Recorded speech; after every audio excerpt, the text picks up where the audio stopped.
Yo, what's going on, GameLeap? This is the Jizz, and in today's video, we're going to be talking about the 15 best mid laners for patch 12.2, so buckle yourselves in. We're going to give you the runes, the skill orders, the items, all of that good stuff so you can hit the ground running on these champions. And of course, I'd love to hear your thoughts as well on who you think the most broken mid laner is going to be in 12.2. So without further ado, let's get into the countdown. And starting us off, coming in at number 15, this is Qiyana. And Qiyana got nerfed this patch, so you might be wondering what I've been smoking. But let's be real, is the brush duration decrease really going to impact Qiyana's win rate? Is the HP nerf going to have a significant impact? The fact is, Qiyana still does a heck of a lot of damage, and her kit is so well suited for solo queue. Even if you don't win your lane, it's still super easy to be relevant in team fights because of your amazing ultimate and mobility. It's very hard to peel the enemy AD carry in their backline, so Qiyana is always going to have value in any game she is in. And as far as your items go, very standard with Prowler's Claw, Ghostblade, so pretty standard stuff here. Just be sure to max your Q before your W. But beating Qiyana to number 14 on this countdown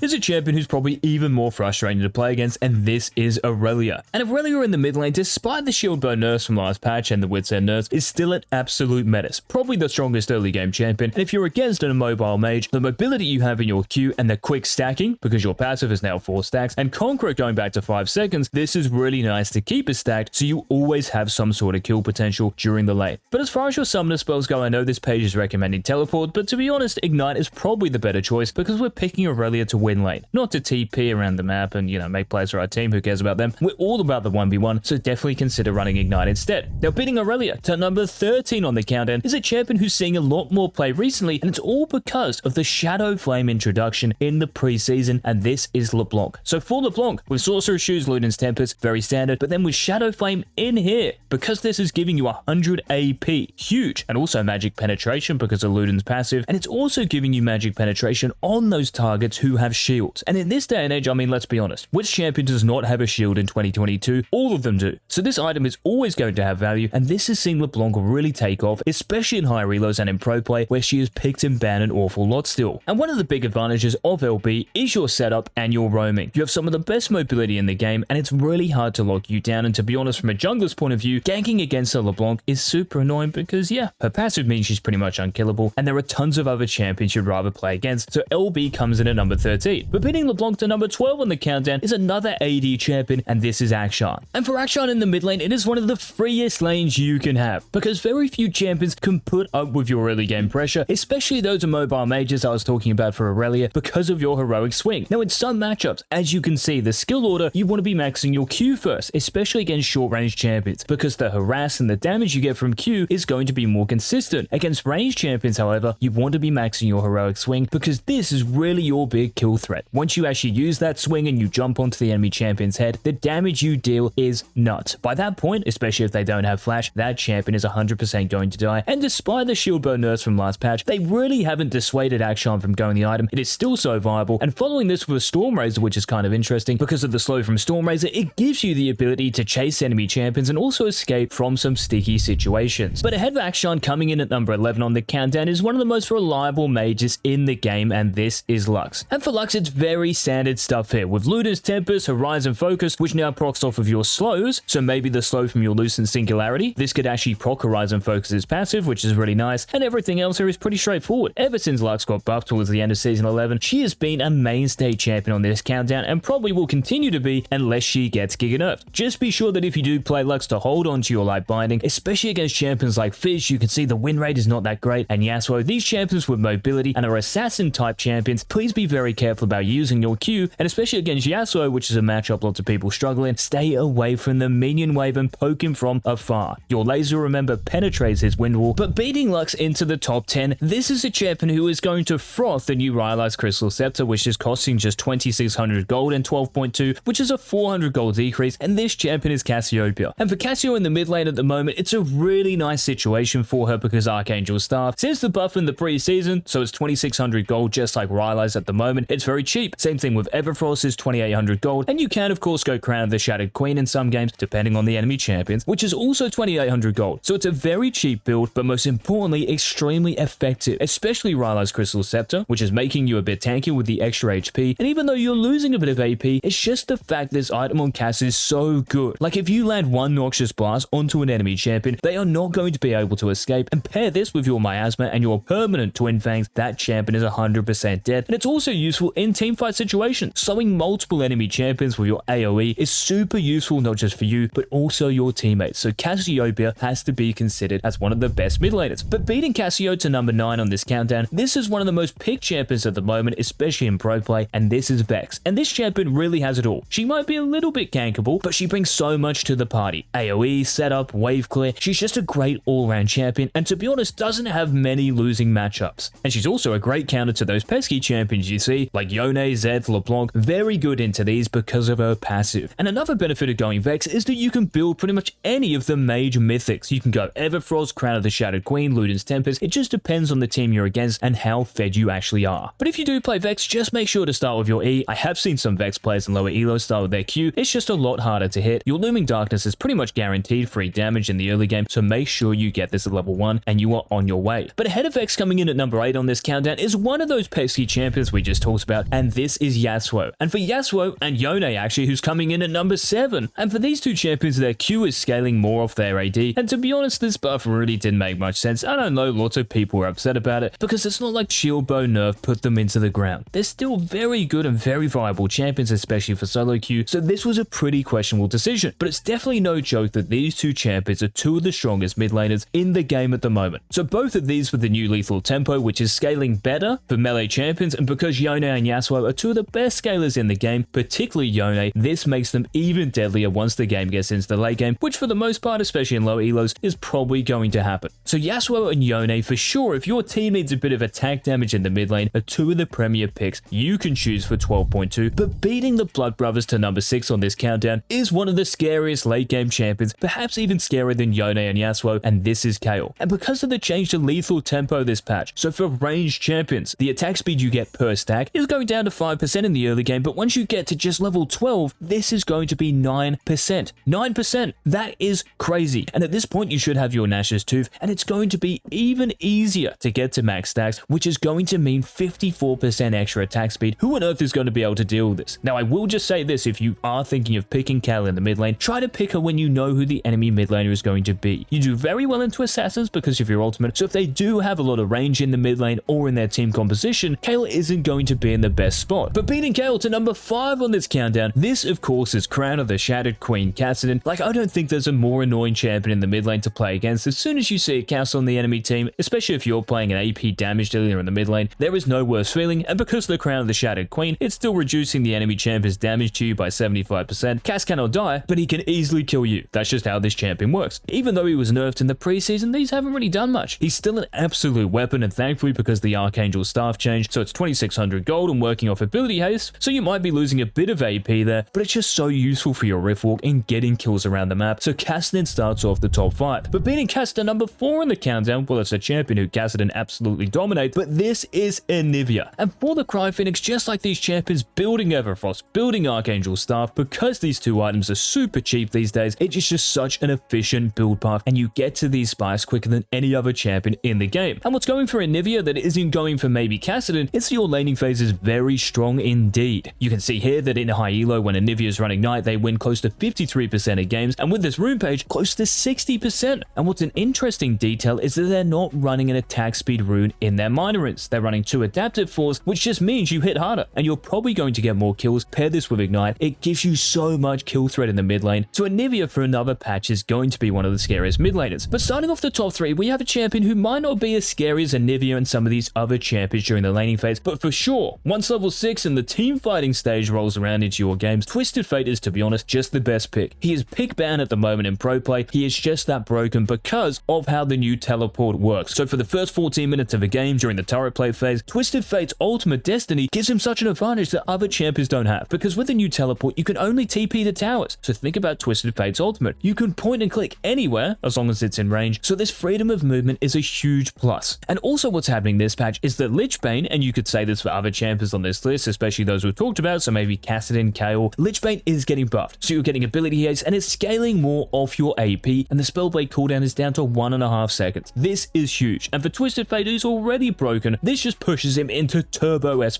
tier. But just because he is a fragile champion and most people in solo queue don't know how to navigate him properly, he is not going to be the number 1 mid laner. But number 3, definitely something still to be proud of. Now, beating Twisted Fate's number 2, this is Corki. And for Corki at the moment, I don't know if you guys saw saw that clip of an Aphelios walking over a Corki package trail and just dying to the burn. That's how busted this champion is in the late game if you're going Luden's Tempest, Ravenous Hydra, and whatever AP items after that. But it's kind of interesting here, you'll see. The build of Shield Bow in higher reloads anyway actually has a better win percentage, and the reason for this is because lots of champions in the game at the moment that are picked are close range champions, apart from those lethal tempo 80 carries potentially, but because you're going to be in contact with the enemy champions a lot, auto attacking becomes even more valuable. Now for sure you can stay at range, but because there is so much damage, mobility, and dive at the moment in League of Legends, it's pretty easy to get caught out, and just because Shield Bow's passive is still broken, this just gives you another option to go. So AD or AP Corki comes in as the runner-up, but unfortunately for you Corki mains, he is not going to be the #1 champion, and just before we reveal who the #1 champion, guys, is going to be in the mid lane for 12.2, if you want to master any of the picks in this countdown, make sure you check out the GameLeap website in the description and comment section for your League of Legends needs. We're talking champion courses, guides, high elo VOD analyses of the best players in the world, showing you what they do that 99% of people don't. Like, if you don't improve, you can sue me. So get signed up, get that exclusive access. And the #1 champion really is coming in here because of the Lich Bane buff. So if we think about Twisted Fate, well, who's another champion in the mid lane who's good at the moment, but who can also reap the rewards of the Lich Bane buff? This, of course, is Victor, who, like Corki, who like Twisted Fate, is picked a heck of a lot in high relos and in pro games at the moment. And to be honest, in solo queue is probably one of the most consistent OP champs we have. Across the board, he has a super good win rate, and pair this with how good Crown of the Shattered Queen is with that passive. It's so hard to kill Victor, but playing as Victor, it's so easy to kill everyone else. Because in solo queue at the moment, just like I mentioned for Corki, lots of champions are going to be close range. Victor loves this. Using his W and his ultimate on those dive champions, it completely destroys them. So Victor boasts the #1 spot, guys, for 12.2 in the mid lane. And if you did enjoy the video, please make sure to leave a like down below, and also hit that subscribe button so you don't miss any of our future daily uploads. And this has been the GameLeap. Peace.